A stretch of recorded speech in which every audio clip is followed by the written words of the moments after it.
என்ற இந்த தொடரில் இறுதியாக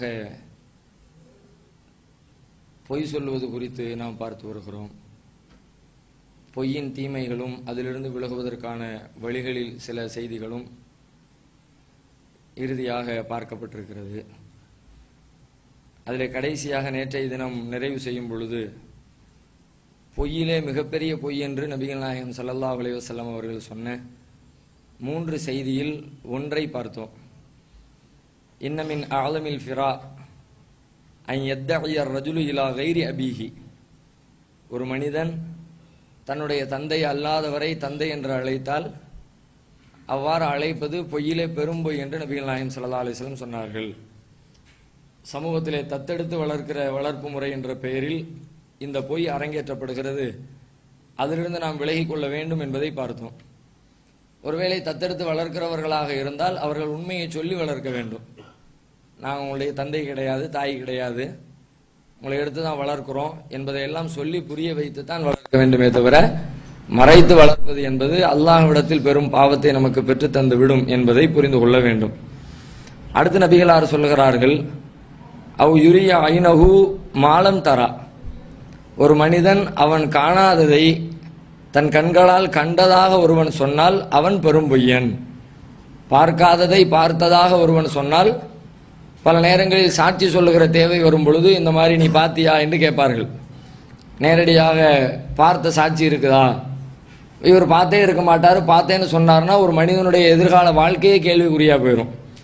பல வருடங்கள் சில பேர் சிறையில் இருக்கிறதுக்கெல்லாம் இந்த மாதிரி பொய் சாட்சிகள்லாம் காரணமாக இருக்கிறாங்க. பல்லாண்டு காலம் சேர்த்து வைத்த சொத்துக்கள் எல்லாம் சில பேர் அநியாயமாக அபகரிச்சுட்டு போயிடுறாங்க. அதுக்கெல்லாம் இந்த மாதிரி பொய் சாட்சிகள் தான் உடந்தையாகவும் காரணமாகவும் இருக்கிறார்கள். அதனால காணாததை கண்டதாக ஒருவன் சொல்வது என்பது அது பெரும் பொய் என்று நபிகளார் சொன்னார்கள். அதில் சில பேருடைய பொய்கள் நீங்கள் பார்த்தீங்கன்னா நடைமுறை வாழ்க்கையில் சொல்றது ஒரு பக்கத்தில், அதை தாண்டி கனவுல பார்த்ததா நிறைய பேர் சொல்லுவாங்க. அதில் விட்டடிக்கிற பொய்யர்கள் நம்ம சமூகத்தில் நிறைய பேர் இருக்கிறாங்க. கனவுல நான் அவங்கள பார்த்தேன், இவங்கள பார்த்தேன், அல்லாஹ்வை பார்த்தேன், ரசூலை பார்த்தேன்னு சொல்கிற ஆட்களே இருக்கிறாங்க. அப்படின்னா கேட்கவே தேவையில்லை. இஷ்டத்துக்கு என்ன தேவை ஒன்று சொல்ல நினச்சாங்கன்னா அது கனவு மேலே பழிய தூக்கி போட்டுறது. என்ன அதை என்ன வெரிஃபை பண்ண முடியும்? ஒன்றும் உறுதிப்படுத்த முடியாதுல்ல. எப்படி நீ கண்டிருக்க முடியாதுன்னு சொல்ல முடியும். கண்டம்பா அதில் என்ன இருக்குது? அதில் ஒன்றும் அதை விவாதம் பண்ணுறதுக்கு வேலையே இருக்காது. அதனால கனவுடைய தலையில் தூக்கி போட்டு நான் கனவுல கண்டேன் என்று சொல்லுகிற மக்களை பார்க்குறோம். குறிப்பாக பெரிய மனிதர்களை அல்லது ரசூலுல்லாவை இந்த மாதிரி ஆட்களை பார்த்தோம்னு சொன்னால் நம்முடைய இமேஜ் உயரும். நம்மளை ஏப்பா இவர் ரசூலுல்லாவே கனவுல கண்டிருக்கிறாரா அப்படியெல்லாம் பேசுவாங்க நினச்சிக்கிட்டெல்லாம் சொல்கிறாங்க. ஆனால் உண்மையில் ரசூலுல்லாஹ் என்ன சொல்கிறாங்க? என்னையெல்லாம் கனவுல நீங்கள் காண முடியாது. காண முடியும். யார் காண முடியும்? நபிகள் நாயகம் வாழ்ந்த காலத்தில் யார் இருந்தாங்களோ அவங்க பார்க்க முடியும். ஏன்னா ரசூலுல்லாஹ் சொன்னாங்க, மன் ராணி ஃபில் மனாமி ராணி ஃபில் யக்லா. யார் என்னை கனவிலே காண்கிறாரோ அவர் என்னை நினைவிலும் காண்பார். நம்ம இன்னைக்கு நினைவில் பார்க்க முடியாது. கனவுல பார்த்தோம்னா மறுநாள் காலையில் ரசூலுல்லாஹ் நேரில் பார்க்கணும். அப்படி பார்க்குற ஒரு வாய்ப்பு கிடைக்கிறவங்க தான் கனவுல பார்க்க முடியும் ரசூலுல்லாஹ் சொல்லிட்டாங்க. அப்போ நபிகள் நாயகம் ஸல்லல்லாஹு அலைஹி வஸல்லம் அவருடைய காலத்திற்கு பிறகு யாரும் நபி அவர்களை கனவில் காண முடியாது என்பதை இந்த செய்தியிலிருந்து நாம் விளங்கிக் கொள்ள முடிகிறது. இன்னும் ரசூலுல்லாஹ் இந்த செய்தியை அழுத்தமாக சொன்னாங்க, மன் தஹல்லம பி ஹுல்மின் லம் யரஹு. யாரு தான் கனவிலே காணாததை கண்டதாக சொல்கிறாரோ குல்லிஃப அன் யஅகித பைன ஷஈரத்தைனி. நாளை மறுமையில் அவருக்கு வழங்கப்படுகிற தண்டனையில் ஒன்று என்னன்னு கேட்டால் 2 கோதுமைகளை கொடுத்து அவ்விரண்டையும் முடிச்சு போடுமாறு அவருக்கு சொல்லப்படும். வளைய பகல அவர் செய்யவே முடியாது. ஆனால் அது இந்த வேலையை நீ செய்யணும் எல்லாம் அவரை கட்டாயப்படுத்துவான். இந்த மாதிரியான ஒரு தண்டனை அவருக்கு வழங்கப்படும். எனவே இந்த மாதிரியான பொய்களை யாரும் பரப்பாதீங்க என்று நபிகள் நாயகம் ஸல்லல்லாஹு அலைஹி வஸல்லம் சொன்ன செய்தி புகாரியில் 7042வது செய்தியாக பதிவு செய்யப்பட்டிருக்கிறது. அடுத்த ரசூல் ஸல்லல்லாஹு அலைஹி வஸல்லம் சொல்கிறார்கள், ரொம்ப ரொம்ப முக்கியமாக கவனிக்க வேண்டிய நம்முடைய சமூகத்திற்கு, குறிப்பாக தமிழ் சமூகத்திற்கு, தமிழகத்திற்கு, இந்தியாவிற்கு தேவைப்படுகிற ரொம்ப முக்கியத்துவம் வாய்ந்த ஒரு செய்தி என்று சொல்வதாக இருந்தால், அவ யகூல அலா ரசூலில்லாஹி ஸல்லல்லாஹு அலைஹி வஸல்லம் மாலம் யகுல். நபி ஸல்லல்லாஹு அலைஹி வஸல்லம் அவர்கள் சொல்லாததை சொன்னதாக எவன் சொல்லுகிறானோ அவன் பொய்களிலே பெரும் பொய்யை சொல்லிவிட்டான். மற்ற பொய்கள் எல்லாம் உலகத்தோடு பல நேரங்களில் முடிஞ்சு போயிடும். அதனுடைய பாதிப்புகள் எல்லாம் உலகத்தில் சில நாட்களுக்கு இருக்கலாம், அல்லது மறுமையில் கூட ஒரு சிறிய அளவில் அவருக்கு தண்டனையை பெற்று தரலாம். ஏதோ அல்லாஹ் நாடிய காலத்திற்கு பிறகு அவர் அதிலிருந்து மீளலாம். அப்படியெல்லாம் இருக்கிறது. ஆனால் அல்லாஹ்வுடைய தூதர் மீது பொய் சொல்வது, அல்லாஹ்வின் மீது பொய் சொல்வது, அல்லாஹ்வுடைய மார்க்கத்தின் மீது பொய் சொல்வது அப்படிப்பட்ட ஒரு குற்றத்தை பெற்று தந்துவிடும். அப்படி யாராவது சொன்னாங்கன்னா அதை மார்க்கம் ஜீரணிக்காது, அல்லாஹ் ஏற்றுக்கொள்ளவே மாட்டான். கடுமையாக அல்லாஹ் கோபப்படுகிற ஒரு அம்சங்களில் ஒன்றாகத்தான் இந்த விஷயத்தை நாம காண வேண்டியது இருக்கிறது. ஏன்னா ரசூலுல்லாஹ் சொன்னார்கள், இதே விஷயத்தை இன்னும் கூடுதலா அழுத்தமா நமக்கு சொல்றாங்க.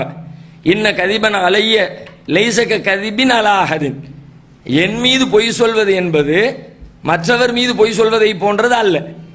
அல்லாஹ்வுடைய தூதராக இருக்கிற என் மேல நீங்க ஒரு பொய்யை சொன்னீங்கன்னா ஒருத்தர் மற்றவருக்கு மேல ஏதோ ஒரு பொய்களை சொல்லிக்குவீங்களே, அந்த மாதிரி நினைச்சிடாதீங்க.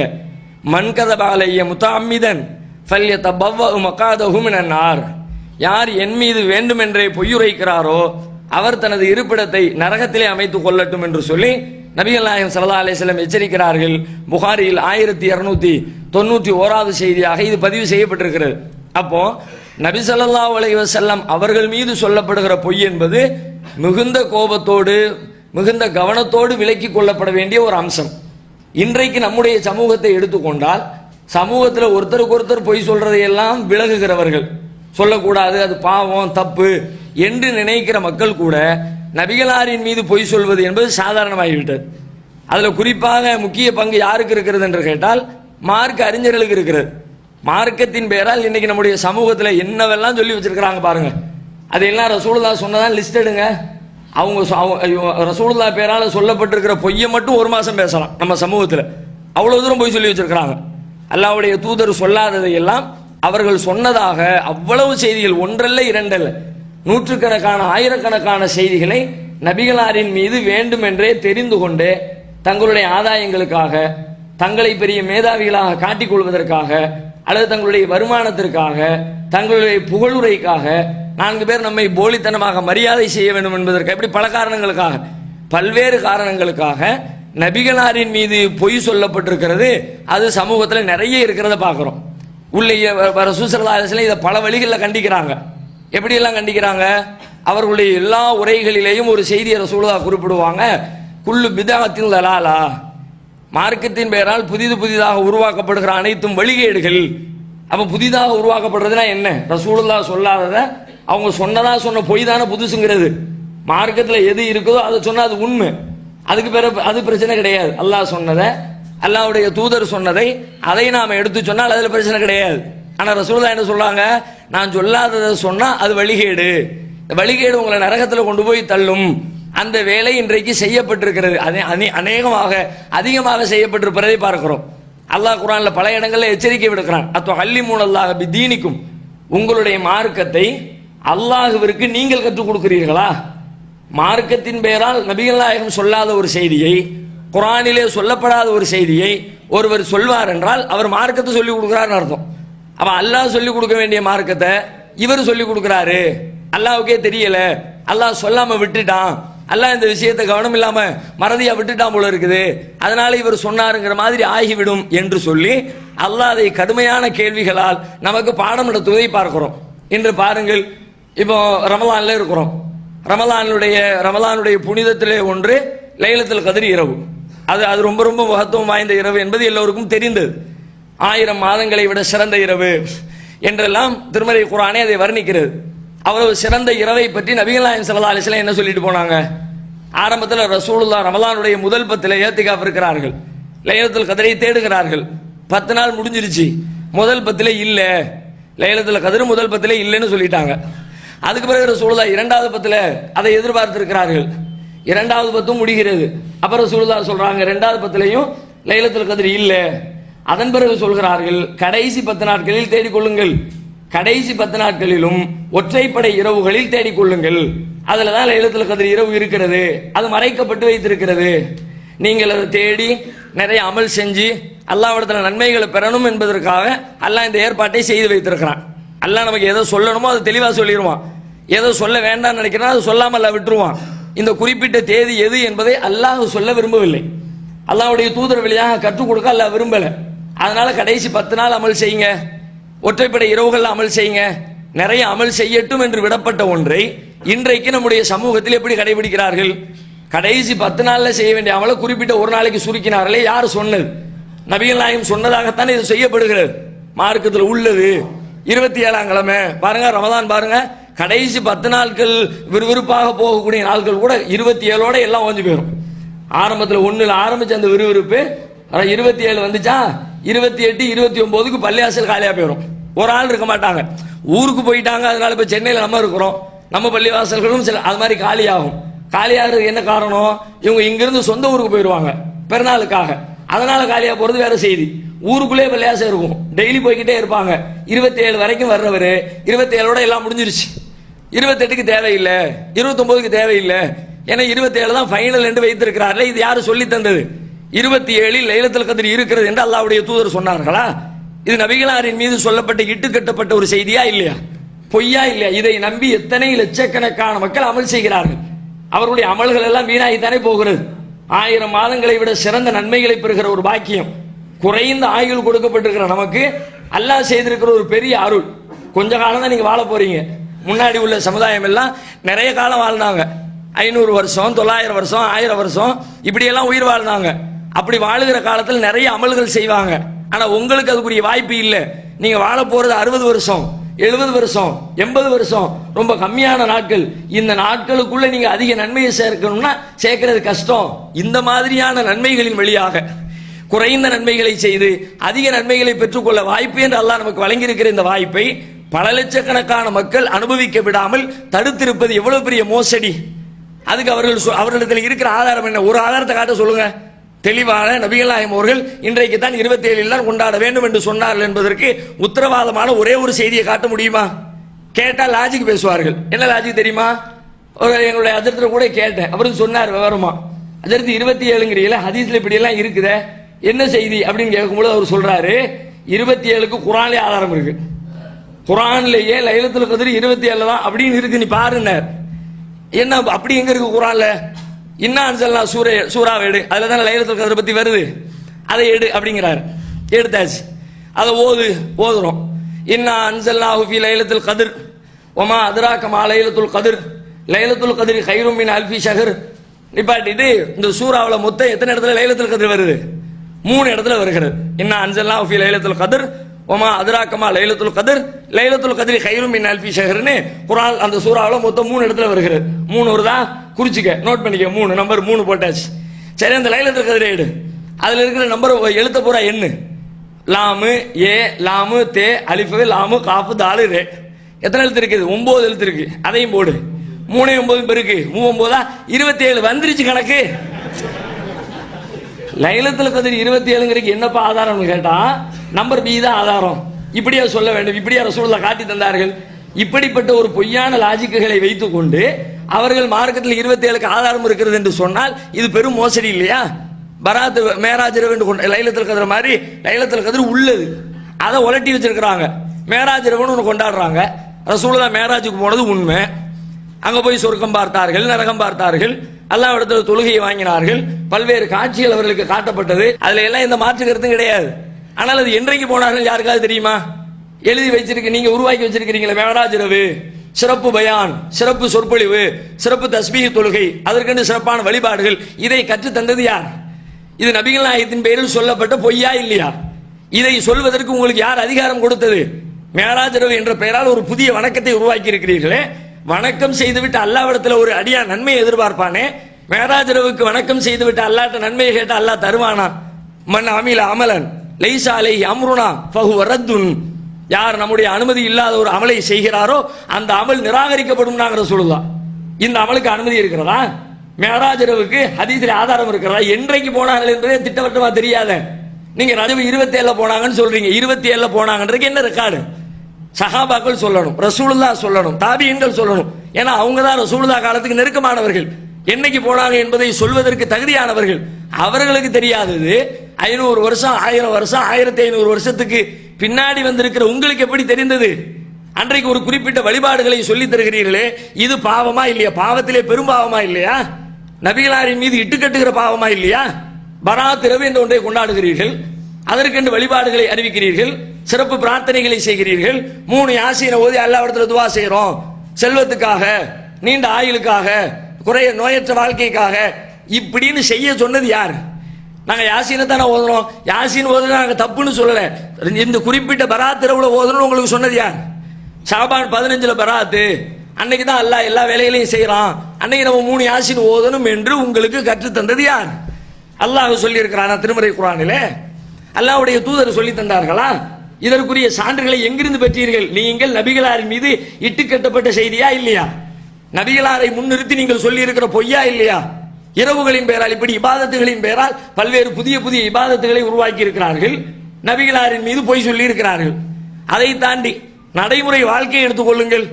ஒரு மனிதனுடைய பிறப்பிலிருந்து இறப்பு வரைக்கும், இறந்தா கூட விட மாட்டாங்க, இறந்து ஒரு 2-3 வருஷம் வரைக்கும் ஒவ்வொரு வேலைகளாக செய்து வைத்திருக்கிறார்கள். இவர்களாக புதிதாக உருவாக்கி உருவாக்கி உருவாக்கி கண்டுபிடித்த செய்திகள் எல்லாம் மார்க்கத்தின் பெயரால் செய்யப்படுகிறது. அதான் பிரச்சனை. மார்க்கத்துக்கு அதுக்கு சம்பந்தம் இல்லைன்னு செஞ்சா நம்ம கண்டுக்க போறது இல்லை. சரி, அவர் இஷ்டம், அவர் செய்கிறார், நமக்கு என்ன வந்துச்சு அப்படின்னு நம்ம போய்கிட்டு இருக்கலாம். மார்க்கத்தின் பெயரால் ஒரு மனிதனுடைய பிறப்பு முதல் அவனுடைய இறப்பு வரைக்கும் எண்ணற்ற பல செய்திகள் புதிதாக இந்த சமூகத்திலே ஊடுருவி இருக்கிறதா இல்லையா? இதுவெல்லாம் மறுமையிலே ஒரு பெரும் கேள்வியாக வந்து நிற்கும் என்ற அச்சம் இவர்களுக்கு இல்லையா? ஒரு புள்ள பிறந்துட்டா போதும், பிறந்த நேரத்துல இருந்து நீங்க பாருங்களேன், புள்ள பிறந்த உடனே நேரா அதிர்த்து அல்லது மோதினாரு வீட்டில் போய் கதவை தட்டுவாங்க. நைட்டு 12 மணிக்கு புள்ள பிறந்திருக்கும் ஸ்டான்லி ஹாஸ்பிட்டல்ல. உடனே இங்க வந்து அங்கிட்டு போய் புள்ள பிறந்துருச்சு 12 மணிக்கு, புள்ள பிறந்தா சந்தோஷம், 12 மணிக்கே வந்து எதுக்கு சொல்லணும்? மறுநாள் காலையில சொல்ல வேண்டியதானே? நைட்டு 12 மணிக்கு குழந்தை பிறந்திருக்குது, மறுநாள் காலையில வந்து அஜர்த்திட்ட சொல்லலாம், மோதினார்ட்ட சொல்லலாம். இது சொல்வதற்காக வேண்டி வந்ததில்லை, அங்க ஒரு சடங்கு செய்யணுமா? எதுக்கு? புள்ள பிறந்த உடனே புள்ளையுடைய காதல பாங்கிய காமத்து சொல்லணும். நேரா அஜர்த்த போய் கூட்டிட்டு வந்து நைட்டோட நைட்டா, அவரும் அவ்வளவு பெரிய சர்வீஸ், 24 ஹவர்ஸ் சர்வீஸ். நீங்க பாருங்க, வேற யார் இப்படி உழைக்காங்கிறிய? 24 மணி நேர சேவை சமூகத்திற்காக வேண்டி தன்னை அப்படி அர்ப்பணித்துக் கொண்டவர்கள் அவர்கள். அவரும் உடனே தலையில துண்டை கட்டிக்கிட்டு தலைப்பா கட்டிட்டு நேர ஆஸ்பத்திரிக்கு வந்து பிள்ளைய கையில வாங்கிட்டு பிள்ளைக்கு ஒரு காதல பாங்கு, இன்னொரு காதல இக்காமத்து சொல்லி, வலது காதில் பாங்கு, இடது காதல இக்காமத்து சொல்லி ஊதி கொடுத்துட்டு போயிடுறாரு. எதுக்குங்க ஊதிரிய, என்னங்க செய்தி கேட்டா அதுக்கு ஒரு லாஜிக் தத்துவம் தான். அதுக்கு பதில் என்ன தத்துவம்? நாங்க சிம்பாலிக்கா பிள்ளைக்கு ஒரு செய்தியை சொல்றோம். பிள்ளைக்கு விவரமா சொன்னாலே புரியாது, அந்த பிள்ளைக்கு அதுக்கு ஒரு இளவும் தெரியாது, என்ன தெரிய போகுது ஒன்னும் தெரியாது. ஆனா பிள்ளைக்கு சிம்பாலிக்கா ஒரு செய்தி, என்ன செய்தி சொல்றோம் தெரியுமா? தம்பி பாங்கு சொல்லியாச்சு, இகாமத்தும் சொல்லியாச்சு, மிச்சம் என்ன இருக்குது? தொழுகை மட்டும் தான் மிச்சம் இருக்கு. அப்படின்னா என்ன அர்த்தம்? உலகத்துல பிறந்துட்ட மௌத்து வந்துரும் பாத்துக்க அப்படின்ற செய்திய பிள்ளைக்கு சிம்பாலிக்கா சொன்னா. முதல்ல இந்த செய்திய பிள்ளைய பத்தி அப்பன்ட்ட சொல்லு, உன் புள்ள பிறந்துருச்சு, நம்ம சந்தூக்க ரெடி பண்ணிக்கன்னு சொல்ல வந்துட்டேன். உனக்கு கூப்பிட்டு வந்து வாத்தியாவது வைப்பான், வாங்க சொல்ல வைப்பான். அந்த பிள்ளை காது கேட்குமா? நீங்க யோசிங்களேன், பிறந்த குழந்தைக்கு காது கேட்குமா? காதும் கேட்காது. அதனுடைய உடல் உறுப்புகள் எல்லாம் ஒவ்வொன்றா தான் வேலை செய்ய ஆரம்பிக்கும். வெளியில வந்த உடனே நுரையீரல்ல ஸ்டார்ட் ஆகும், கொஞ்சம் கொஞ்சமா ஒவ்வொரு உறுப்பாக வேலை செய்ய, ஒவ்வொன்றுக்கும் ஒரு டைம் இருக்கிறது. சிலது 2 மணி நேரத்தில் வேலை செய்யும், சிலது 2 நாள்ல வேலை செய்யும், சிலது 2 வருஷத்துல வேலை செய்யும், சிலது 15 வருஷம் கழிச்சு தான் வேலை செய்யும். ஒரு முழு மனிதனாக ஆகுவதற்கு 14 வருஷம் 15 வருஷம் பிடிக்கும். அந்த அளவுக்கு டைம் இருக்கும். காது பிறந்த பிள்ளைக்கு கேட்கவே செய்யாது, கண்ணு தெரியாது, அது நம்மளதான் பார்க்க நினைப்பான, நம்மள பார்க்காது. அதுக்கு ஒரு டைம் இருக்கிறது. அதுக்கு பிறகுதான் குழந்தைகளுடைய கண்ணு பார்க்கும், காது கேட்கும், கைகள் பிடிக்கும், கால்கள் நடக்கும். நடக்கிறதுக்கு 2 வருஷம் ஆகுதா இல்லையா? காலுக்குரிய வேலை செய்யறதுக்கு 2 வருஷம் ஆகிறது. அப்ப இந்த மாதிரி அந்த பிள்ளைக்கு காதே கேட்காது, அந்த காதல போய் பாங்கு சொன்னேன், இகாமத்து சொன்னேன், சிம்பாலிக்கா அவனுடைய மரணத்தை பத்தி சொல்லிட்டு வந்திருக்கிறேன்னா இதை சொல்லி தந்தது யார்? இதை சொல்லுகிற அதிகாரத்தை உங்களுக்கு செய்தது யார்? இஸ்லாத்தின் பெயரால் தானே இதை செய்கிறீர்கள். இஸ்லாத்தின் பெயரால் செய்தால் நபிகள் நாயகம் சொன்னதாக அர்த்தம், அல்லாஹ் சொன்னதாக அர்த்தம். அல்லாஹ்வும் சொல்லவில்லை, அல்லாஹ்வுடைய தூதரும் சொல்லவில்லை, நீங்களாக செய்துவிட்டு அவர்கள் மீது பொய்யை இட்டுக்கட்டி இருக்கிறீர்கள் என்பதை தவிர இதற்கு வேற என்ன அர்த்தம்? அதோட போச்சா? அதுக்கு பிறகு 10 நாளைக்கு பிறகு திரும்ப கூப்பிட்டு விடுவான் அஜர்த்த. எதுக்கு? பிள்ளைக்கு பேர் வைக்கணும். பேர் வைக்கிறது என்ன? கனிமல்ல செஞ்சு உள்ள வச்சு திணிக்கிறதா? அது பேரை சொல்லி கூப்பிடுறது, அவ்வளவுதானே. பேரை வைக்கிறது அவர் எதுக்கு வரணுங்கிற? திருமறை குர்ஆனில் பேர் வைத்த வரலாறை அல்லாஹ் சொல்லுகிறான். மரியம் அலைஹிஸ்ஸலாம் அவருடைய தாயார் தன்னுடைய பிள்ளைக்கு பெயர் வைத்த வரலாறை குர்ஆன் பேசுகிறது. பிள்ளையை பெத்தெடுத்துட்டாங்க. எடுத்தோன்னா அவங்க சொல்றாங்க, இன்னி சம்மைத்துஹா மரியம் வ இன்னி உஈதுஹா பிக வ ذُرِّيَّتَهَا மின ஷைத்தானிர் ரஜீம். இறைவா, என்னுடைய பிள்ளைக்கு நான் மரியம்னு பெயர் வச்சிருக்கிறேன், இந்த பிள்ளையையும் அந்த பிள்ளையினுடைய சந்ததிகளையும் ஷைத்தானுடைய தீண்டுதல்களில் இருந்து நீ பாதுகாப்பாயாக அப்படின்னு சொல்லிட்டு துவா செஞ்சுட்டு மரியம்னு பேரை சொல்லி கூப்பிட்டாங்க. அம்மாமார் கூப்பிட வேண்டியதானே பிள்ளைக்கு பேர் வைக்கும் பொழுது? ஃபாத்திமான் பேர் வைக்கிறீங்களா? யா அல்லாஹ் என் பிள்ளைக்கு ஃபாத்திமான் பேர் வச்சிருக்கிறேன், என் பிள்ளைக்கு ஷைத்தானுடைய தீண்டுதல் இருந்து காப்பாத்து என் பிள்ளையினுடைய வாழ்க்கையை நல்ல முறையில் ஆக்கித்தா அப்படின்னு சொல்லிட்டு பிள்ளைய ஃபாத்திமான்னு கூப்பிட வேண்டியதானே? அதுக்கு ஒரு ஃபங்க்ஷனு, அதுக்கு அஜர்த்து வரணும், அதுக்கு பாத்தியா ஓதணும், அதுக்கு சர்க்கரையோ தேனோ பேரச்சம்பளமோ என்னத்தையோ ஒன்று வச்சு அதை தொட்டு அவர் நாக்கில் வைக்கணும். நாக்கில் வைக்கிறது மட்டும் இல்லை, வைக்கும்போது நீங்க என்ன சொல்வாரு கேளுங்க.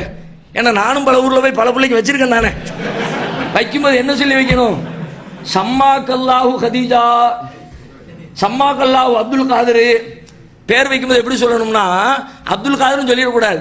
சும்மா அப்துல் காதர்னு சொன்னா நீ என்ன கூட்டிட்டு போன உங்களுக்கு என்ன தெரியும்? இதுதான் நான் சொல்லிடுவேன், நீங்க நினைப்பீல்ல. அதனால என்னத்தையாவது நான் பில்டப் பண்ணாதான் ஏதோ மேட்ரு இருக்குது, அதெல்லாம் நமக்கு தெரியாது.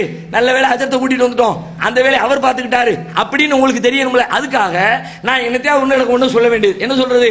சம்மாக்கல்லாஹு அப்துல் காதர், அல்லாஹ் உனக்கு அப்துல் காதர் என்று பெயர் வைத்திருக்கிறான். அல்லாஹ் வச்சான். தேனத்தொட்டு வைக்கும்போது எப்படி அல்லாஹ் உனக்கு அப்துல் காதர் என்று பெயர் வச்சான். எடுத்த எடுப்புல பொய். பேர் வைக்கிறது ஆரம்பிக்கிறதுல பொய்யில ஆரம்பிச்சா பொய்யை பத்தி அல்லாஹ் எவ்வளவு லஅனத்துல்லாஹி அலல் காதிபின், பொய்யர்கள் மீது அல்லாஹ்வுடைய சாபம் உண்டாகட்டும்ங்கறான். பிள்ளையினுடைய காதல முதல்ல உழுற செய்தி எதுல விழுது? பொய்யில தான் குழந்தையினுடைய வாழ்க்கை ஆரம்பிக்கிறது என்று சொன்னால் இதை செய்தது பொய்யா இல்லையா? இது மார்க்கத்தின் பெயரால் இட்டுக்கட்டப்பட்டதா இல்லையா? நபிகளாரின் மீது சொல்லப்பட்ட அவதூறா இல்லையா? யோசித்து பார்க்க வேண்டுமா இல்லையா? அதே மாதிரி பிள்ளைக்கு பேர் வச்ச பிறகு பிள்ளைக்கு ஏதாவது நோய் நொடி வந்துருச்சு, உடனே அதுக்கு தூக்கிட்டு ஓடு, அஜர்த்துட்டு ஓடு, ஓதி பார்க்கறதுக்கு ஓடு. அவர் தண்ணியில ஊதி மூஞ்சில அடிச்சு தண்ணியில ஓதி எதுக்கு போறாங்க? இதெல்லாம் ஓதணும். அப்படிலாம் நிறைய ஷிஃபா இருக்கு, குர்ஆன்ல ஷிஃபா இருக்கிறது மறுக்கல. அல்லாஹ்வே குர்ஆன்ல சொல்றான், வனு நஸ்ஸிலு மினல் குர்ஆனி மா ஹுவ ஷிஃபாஉன். இந்த குர்ஆன்ல நாம நோய் நிவாரணத்தையும் அருளி இருக்கிறோம்னு அல்லாஹ் சொல்றான், அதுல மாற்றுக்கிறது கிடையாது. ஆனா இதுக்கு அஜர்த்து தான் ஓதணும்னு அஜர்த்துல தூக்கிட்டு போக வேண்டியது, அஜர்த்து ஒரு தண்ணியில அதை ஓதி ஊத வேண்டியது, ஊதுற செயல பார்க்கணுமே. தண்ணியில ஓதி ஊதுவா பத்தியா நீங்க பாருங்களேன். எந்தெந்த பள்ளியாசல எல்லாம் சாயங்கால நேரத்தில் கூடி நின்று கயிறு கட்டி தண்ணி ஓதி ஊதுறாங்களோ அங்கெல்லாம் போய் தண்ணீரை எப்படி ஊதுறாருன்னு பாருங்க. தண்ணீரை ஊத சாதாரண உங்களை ஊத சொன்னா எப்படி ஊதுவிய? ஒரு மெழுகுத்திரி எரிஞ்சுக்கிட்டு இருக்கு, கரண்ட் போயிடுச்சு, உங்க பிள்ளைய கூப்பிட்டு தப்ப அணைச்சிருமான்னு சொல்றீங்க, அவன் எப்படி ஊதுவான்? நீங்க எப்படி ஊதுவிய? ஃபூன் ஊதி, அவ்வளவுதானே. அதற்கு அவர் தண்ணீரில் ஊதி உங்களுக்கு தரும்போது எப்படி ஊதுவாருங்கிறிய? அதுல ஒரு பில்டப் பார்க்கறதுக்கு அப்படி பயங்கரமா என்னமோ செய்யறாரு போல இருக்குப்பா, அஜரத்துன்னு தெரியணும். அதுக்காக வேண்டி தண்ணியை தூக்கி அப்படின்னு நினைச்சா சொல்லிவிட்டு கடைசியில அப்படி பூன்னு சொல்ல ஊதுறதே இல்ல மார்க்கத்துல, தண்ணி ஓதுறது இல்ல, தண்ணியில ஊதுறது இல்ல. இன்னும் சொல்ல போனால் நபிகள் நாயகம் சொன்ன செய்தி என்ன தெரியுமா? தண்ணியில ஊதி குடிக்காதீங்க, தண்ணியில மூச்சு விடாதீங்க. ஏன்னா நம்ம வாயில இருந்து மூக்கில இருந்து வர காத்து அது கழிவு தானே, கார்பன் தானே வெளியே வருது, உள்ள ஆக்சிஜன் உள்ள எடுத்துறோம், கழிவு தான் வெளியில வருது. அந்த கழிவை கொண்டு போய் தண்ணியில ஊதி தண்ணியை போய் குடிக்காதீங்க. இப்படிதான் ரசூல் தான் நமக்கு சொல்லி தந்திருக்கிறாங்க. இவருடைய ஊத்த வாயை கொண்டு போய் அந்த தண்ணியில ஊதி அந்த தண்ணியை புள்ளைய குடிக்க வச்சு இல்லாத நோயெல்லாம் ஆல்ரெடி காய்ச்சல வந்திருப்பான், பேதியில படுத்துமா இருக்கும், வருமா வராதா? அதெல்லாம் விடுங்க, அது பேதி வரட்டும் காய்ச்சல் வரட்டும், அது இரண்டாம் பட்சம். ஆனால் இப்படி ஒரு காரியத்தை மார்க்கத்தின் பெயரால் அரங்கேற்றுகிறீர்கள். நம்முடைய கோபம் அதுதான்.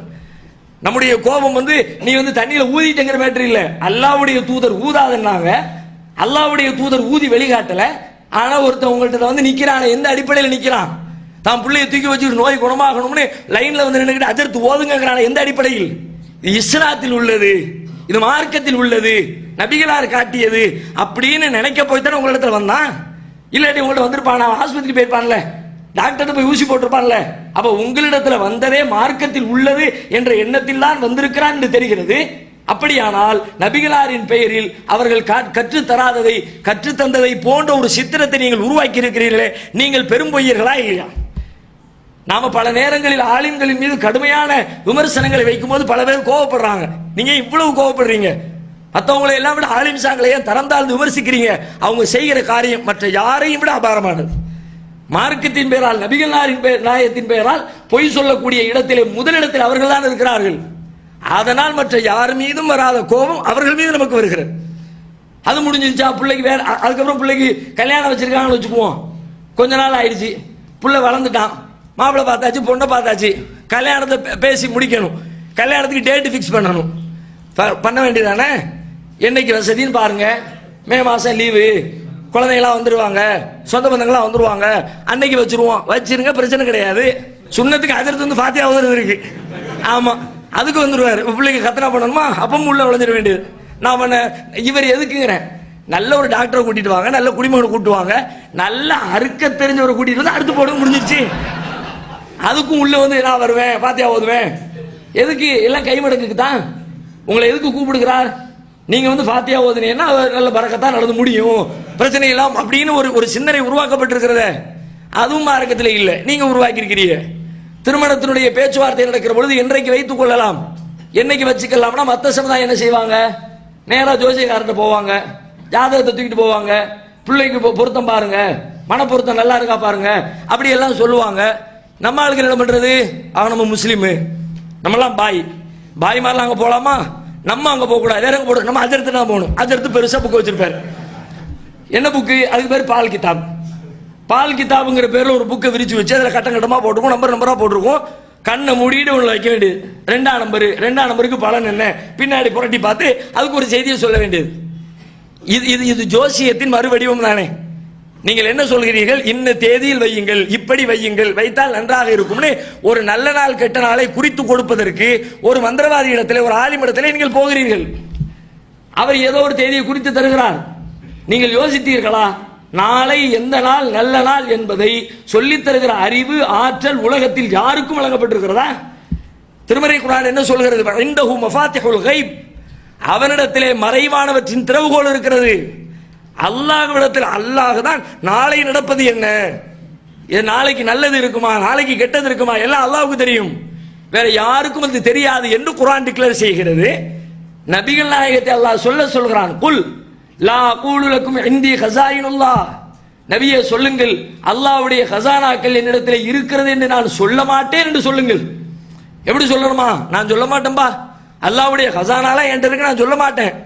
மேலும் சொல்லுங்கள், வலா ஆலமுல் கைப், நான் மறைவானதை அறிந்தவனாக இருக்கிறேன் என்றும் சொல்ல மாட்டேன். நான் எந்த மறைவான ஞானம் கிடையாது, நாளைக்கு என்ன நடக்கும் எனக்கு தெரியாது, அல்லாஹ்வுக்கு தான் தெரியும் என்று சொல்லுங்கள் என்று கற்றுத்தந்த நபிகளாருடைய மார்க்கத்தில் இருந்து கொண்டு அதை பின்பற்றுவதாக சொல்லிக்கொண்டு எதை சொல்லித் தருகிறீர்கள்?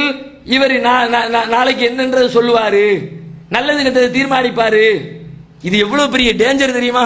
நபிகளார் சொன்னார்கள், மன்னதா அர்ராஃபன் ஃபஸத்தகஹு பிமா யகூல் ஃபகத் கஃபர பிமா உன்ஸில அலா முஹம்மத்.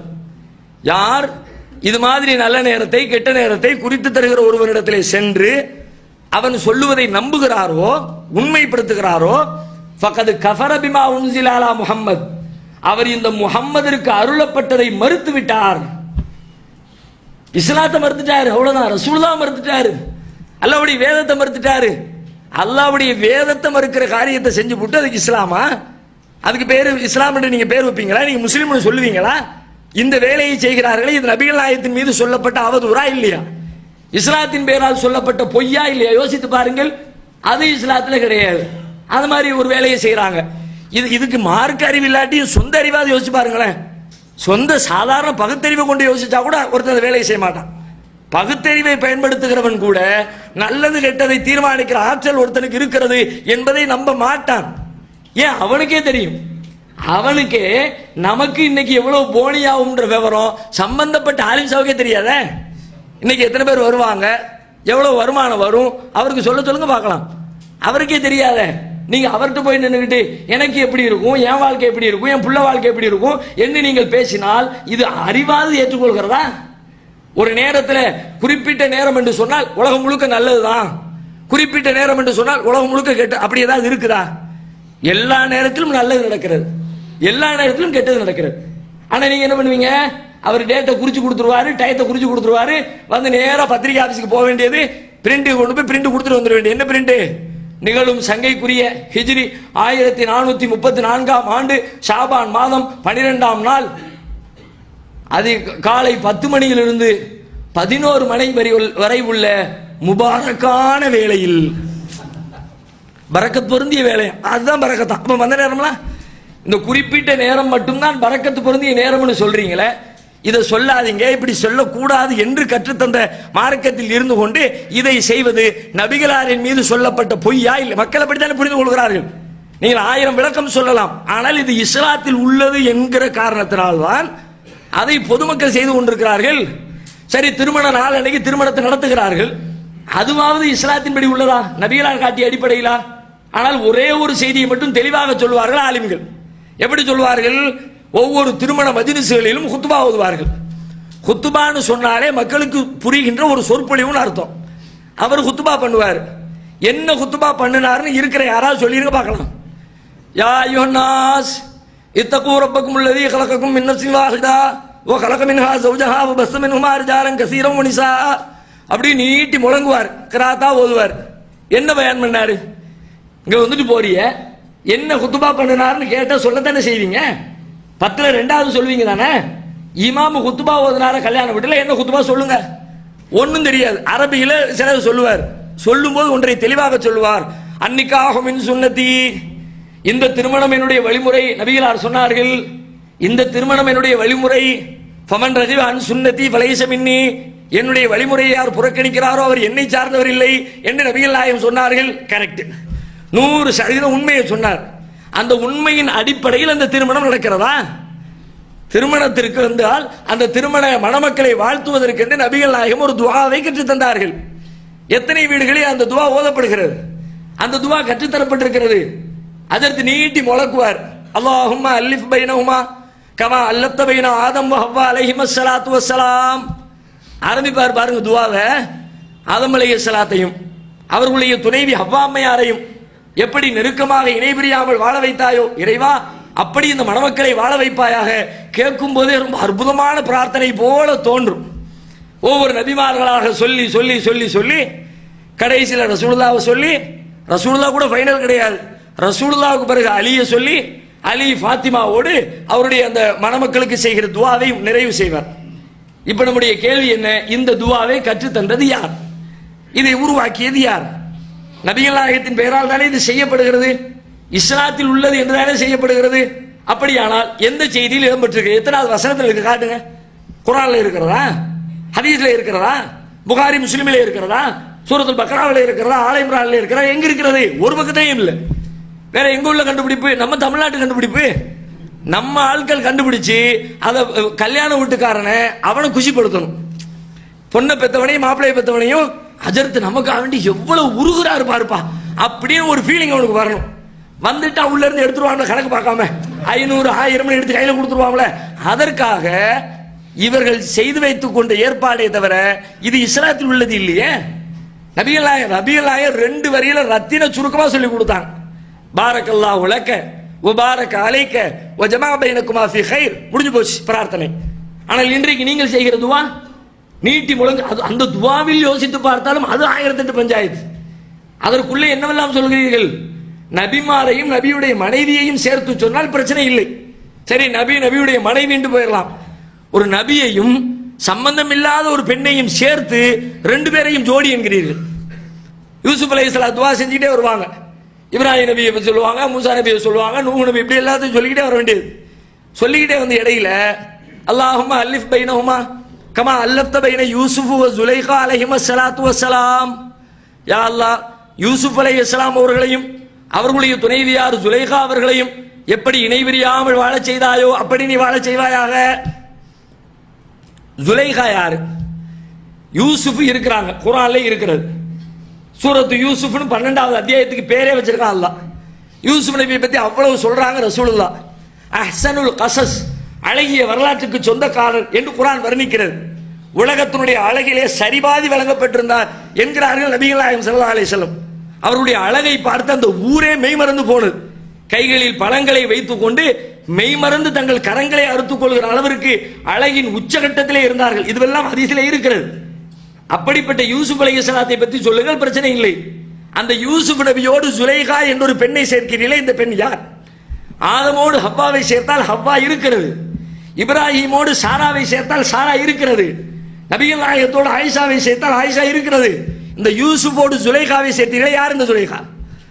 நீங்கள் சொல்லிக் கொடுத்த அடிப்படையிலே பல ஊர்களில் இன்றைக்கு பாருங்கள் திருமண மண்டபத்திற்கு பெயர் வைக்கிறார்கள் யூசுப் ஸுலைஹா கல்யாண மண்டபம். அது ரொம்ப ஹைலைட்டான ஏதோ காதல் ஜோடி மாதிரி, சலீம் அனார்கலிமான்ல கதையில அந்த மாதிரி அதை ஏதோ ரொம்ப அப்படி சித்தரிச்சு திருமண மண்டபங்களுக்கு யூசுப் ஸுலைஹா என்று பெயர் வைக்கிற அளவிற்கு நம்முடைய சமூகத்தின் உள்ளத்திலே பதிய வைக்கப்பட்டிருக்கிற இந்த ஸுலைஹா யார் கேட்டால் அவர்களே விளக்கம் சொல்கிறார்கள். யூசுப் நபியை தனிமையில இருந்து தப்பு செய்யறதுக்கு கூப்பிட்டால அந்த வீட்டுல இருக்கிற பொம்பளை, அவதான் இந்த பொம்பளை. எந்த வீட்டில் அந்த யூசுப் வளர்ந்தாரோ அந்த பெண்மணி தவறின்பால் அழைத்தாள். காலத்தை ஹைத்தலுக்கு என் ஆசைக்கு இணங்கு என்று சொன்னார். அப்பொழுது அவர் சொன்னார், காலம் ஆகாதல்லா, நான் அல்லாஹ்விடத்திலே பாதுகாப்பு தேடுகிறேன். இன்னஹு ரப்பி அஹ்ஸன மஸ்வாய், என் இறைவன் எனக்கு அழகிய தங்குமிடத்தை தந்திருக்கிறான், நான் அல்லாஹ்வுக்கு துரோகம் பண்ண மாட்டேன் அப்படின்னு யூசுப் நபி சொல்லி ஓடி வந்தாங்க. ஓடி வந்ததோட சரி, அவருக்கு விருப்பம் இல்லை, விட்டுருவோம், அப்படியாவது போகணும்ல. ஒரு யோக்கியமானவங்களா இருந்தா அப்படியாவது செஞ்சிருக்கணும்ல. இவன் என்ன பண்றா, என் பேச்சை கேட்க மாட்டேன்னு ஆசைக்கு இணங்கி தான் வெறி பிடிச்ச வேங்கையாக மாறி யூசுப் நபியை துரத்துகிறாள். துரத்துறதை பார்த்தோன்னு யூசுப் நபி வேகம் எடுக்கிறார்கள். அதை விட வேகமாக மீண்டும் துரத்துகிறாள். துரத்தல் எந்த அளவிற்கு தொடர்கிறது, யூசுப் நபியினுடைய சட்டையை பிடித்து இழுக்கிறாள். சட்டை கிளிய கிளிய யூசுப் நபி தப்பித்து ஓடுகிறார்கள். எப்படி வெறி பிடிச்சவளா இருந்திருப்பா. இந்த பொம்பளைய யூசுப் நபியோட ஜாயின் பண்ணி இந்த ரெண்டு பேரும், சுபஹானல்லாஹ், எவ்வளவு பெரிய ஒரு அவப்பெயர். இந்த விஷயம் மாப்பிள்ளையுடைய தகப்பனுக்கும் பொண்ணுடைய தகப்பனுக்கும் முதல்ல சொல்லி புரிய வச்சுட்டு இந்த துவா செய்யுங்க. முதல்ல உன் பிள்ளைக்கு எப்படி துவா செய்யறது தெரியுமா? இதுக்கு தானே ஊரை அழைச்சது, நீங்க எல்லாம் துவா செய்ய வாங்கன்னு கூப்பிட்டது, சொந்த பந்தங்களை எல்லாம் உட்கார வச்சு விருந்து போட்டது. இப்படி தப்பு செய்வதற்கா, ஹலாலான முறையில் என்னுடைய பிள்ளைகள் தங்கள் வாழ்க்கை அமைத்துக் கொள்ள வேண்டும் என்பதற்கா, ஹலாலான அடிப்படையில் வாழ்க்கை அமைக்கணும்னு சொல்லி கல்யாணத்தை முடிக்கிற சபையில உட்கார்ந்துகிட்டு ஊரறிய யூசுஃபையும் சுலைகா அவங்க வாழல. அது வேற செய்தி. ரெண்டு பேரும் ஒன்னா இருக்கல, யூசுப் நபி ஜாயிண்ட் ஆகல. அவங்க கல்யாணம் முடிஞ்சிச்சு, யாரை முடிச்சாங்க, அவங்க பேர் என்ன, எவ்வளவு நாள் வாழ்ந்தாங்க, என்ன பிள்ளைய பெற்றாங்க, எதுவும் நமக்கு தெரியாது, வரலாற்றில் நமக்கு சொல்லப்படவில்லை. ஆனால் நீங்கள் தப்பான ஒரு பெண்ணோடு ஜாயின் செய்கிறீர்கள். கேட்டா பிற்காலத்திலே சேர்ந்து விட்டார்கள். உனக்கு சொன்னது யாரு கேட்ட? அப்ப அப்படி நடந்துச்சு. ஃபர்ஸ்ட் முதல்ல கொஞ்சம் சிக்கல்லாம் இருந்துச்சு, அதுக்கு பிறகு ரெண்டு பேரும் காதல் ஜோடி ஆயிட்டாங்க. யாருப்பா சொன்னா உனக்கு? எத்தனை ஆயிரம் ஆண்டுகளுக்கு முன்னால் நடந்த நிகழ்வு இது. ஒன்று அல்லாஹ் சொல்ல வேண்டும், அல்லது அல்லாஹ்வுடைய தூதர் சொல்ல வேண்டும். ரெண்டு பேரும் சொல்லாம உனக்கு சொன்னது யார்? யாரோ ஒருத்தர் சொன்னான்னு எழுதி வச்சுக்கிட்டு அதை எங்களுடைய மணமக்களுக்கு பிரார்த்தனையாக செய்வீர்களா? இது நபிகளாரின் பெயரால் சொல்லப்பட்ட பொய் இல்லையா, அவதூறு இல்லையா, இட்டுக்கட்டப்பட்ட செய்தி இல்லையா? அல்லாஹ்விடத்தில் இதற்கு நீங்கள் பதில் சொல்ல வேண்டாமா? இப்படி எத்தனை செய்தி, ஒன்றா இரண்டா? அதுல ஹைலைட் என்ன தெரியுமா? அந்த துவாவை முடிக்கும் பொழுது அலியின் ஃபாத்திமா அலைஹிஸ்ஸலாம் வாங்க, அலியையும் ஃபாத்திமாவையும் போல அப்படின்ன உடனே இந்த முஸ்லிம் அல்லாத சமூகத்தில் அந்த திருமணத்தினுடைய ஹைலைட்டா ஒன்று இருக்கும் பார்த்தீங்களா? படங்கள்ல சினிமாக்கள் எல்லாம் போடலாம்ல, கட்டி மேல கட்டுவாங்களே, அந்த மாதிரி இந்த அலியும் ஃபாத்திமாவையும் சொன்ன உடனே அங்க உள்ளுக்குள்ள ஒரு டீம் உட்கார்ந்துட்டே இருக்கும், நன்னிமார் டீம். எங்க பெண்ணு உள்ள உட்கார்ந்துருப்பாங்கல்ல, நம்ம எல்லாம் சபையில ஆம்பளைகள் உட்கார்ந்துருப்போம், பெண்ணு உள்ளுக்குள்ள இருப்பாங்க. அந்த பெண்ணுக்கு பக்கத்துல கை நடுங்கிக்கிட்டே ஊர்ல ஒரு நன்னிமா உட்கார வச்சிருப்பாங்க. எதுக்கு? கருகமணியை தூக்கி கழுத்துல கட்டுறதுக்கு. எப்ப கட்டுவாங்க? கரெக்டா கவனிச்சுட்டே இருந்து அலி ஃபாத்திமா சொல்லியாச்சா, கெட்டு கருகமணிய. எங்க இருந்து காப்பி அடிச்சீர்கள்? இது எங்கிருந்து வந்தது? இந்த மாதிரி ஒரு கருகமணி கட்டுகிற கலாச்சாரம் எங்கிருந்து வந்தது? மற்றவர்களிடமிருந்து காப்பி எடுத்து வைத்துக் கொண்டு அதற்கு இஸ்லாம் என்ற முலாம் பூசி இருக்கிறீர்கள். மார்க்கம் என்ற ஒரு பொய்யான ஒரு எண்ணத்தை மக்கள் மத்தியில் உருவாக்கி இருக்கிறீர்கள். அதற்காகவே ஒரு சேஞ்ச் வேற. என்ன செஞ்சு? மற்றவங்க செஞ்ச மாதிரியே செஞ்சா மற்றவங்கள பார்த்து காப்பி அடிச்சிட்டாங்கன்னு சொல்லுவாங்க. அதனால அவங்க தாலியை வச்சுக்கிட்டோம், நம்ம கருகமணியை வச்சுக்குவோம். கருகமணிக்கு என்ன இருக்குங்கிற? இஸ்லாத்துல திருமணம் என்பது ஒரு அக்ரிமெண்ட். வாகதரமென்கும் மீசாக்கன் கலீலா, நீங்கள் அவர்களிடத்திலே செய்து கொள்கிற கடுமையான வாழ்க்கையின் ஒப்பந்தம். அப்படிதான் குர்ஆன் சொல்கிறது. ஒரு அக்ரிமெண்ட், ஒரு வாழ்க்கை ஒப்பந்தம். அக்ரிமெண்ட்டுக்கு எதுக்கு கருகமணின்னு கேட்கிறேன்.